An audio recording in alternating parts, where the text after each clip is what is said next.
But a really cool thing, we talked about the last days of Israel. Well, in the last days of Judah, the southern kingdom, there was a king named Jeconiah, and a son of David, and he was evil, and judgment was coming in his time. And he actually set himself against Jeremiah the prophet, and the prophet warns him, but he ends up being taken to Babylon in judgment.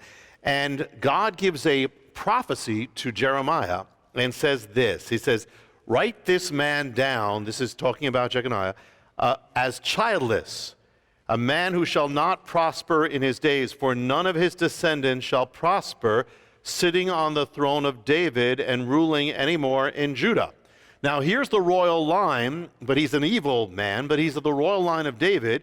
But God tells him after he's going to be taken away, your sons will not rule anymore on the throne of David. It's a curse, basically, on Jeconiah, and a curse on basically the throne. These are the royal children, but they cannot rule on the throne anymore.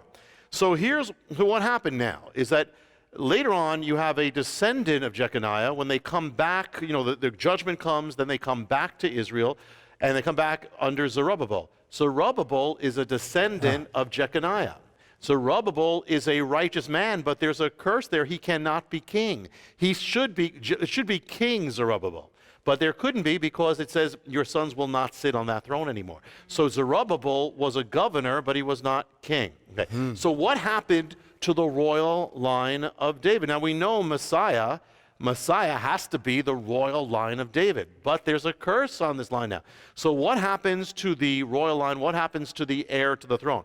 Well, they lose track of them. The one who's the heir to the throne is going to be this firstborn son of the firstborn son of the firstborn, unless there's a change, but it's going to go down. But they lose track about who it is.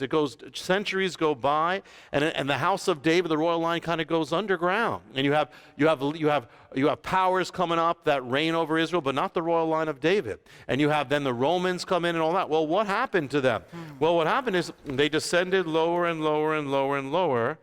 And now here's where we are. We come to a little hilltop, out of the way, no place city, and it's called Nitzeret. Poor people there, pretty much. There's one synagogue, pretty much. His families. It's an obscure place, and there's a poor man living there, and he's a technical man. His name is Joseph. He is the royal heir to the throne. God doesn't do things halfway.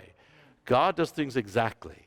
Joseph, who nobody looks at, nobody really cares about, he's an obscure person, he's the true king of Israel. And yet he's living, because there is the curse of Jeconiah, he cannot sit on the throne.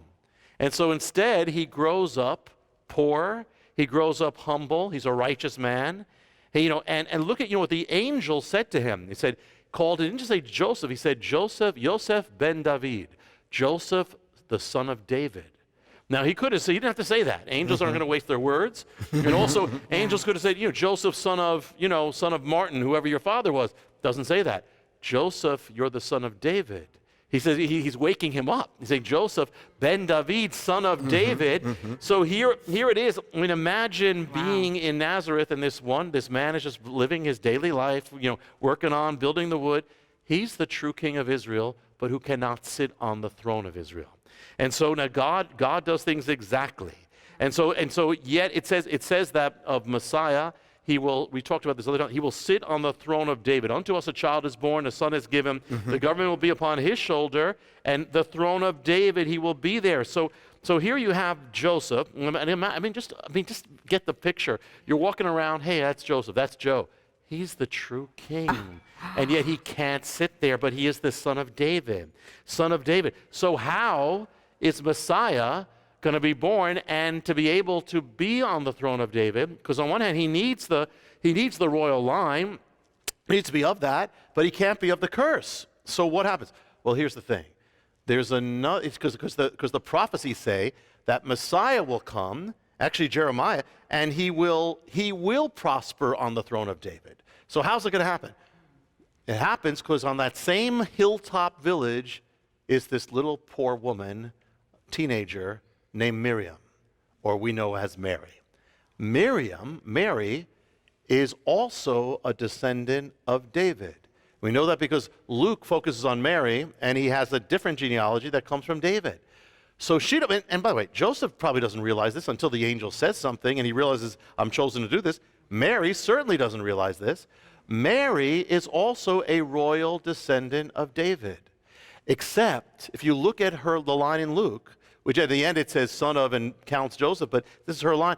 At the end of that, you look at her line, it doesn't come through Solomon and Hezekiah and doesn't come through Jeconiah. It comes through another son of David who was never cursed.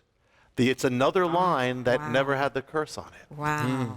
So God has here these two people. They have no idea what's going on. They love God. They're righteous, holy people. Joseph probably has to be one of the most righteous people ever to be descended in the throne of David. And yet they're living their lives, loving God, but not realizing they're poor people, not realizing it.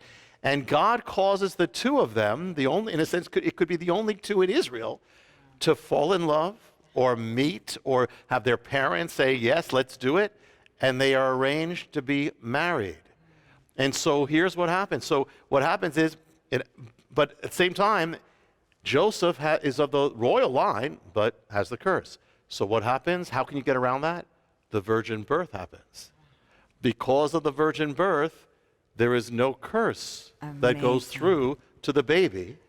At the same time, because Joseph is counted as the father, he is the Messiah. Jesus gets the royal line through Joseph that sat on the throne, but can't now. And yet through Mary gets the bloodline with no curse. He can sit on the throne. Oh, man. Only God could put that together. Yes, that is. Only God Isn't that could put powerful? Oh.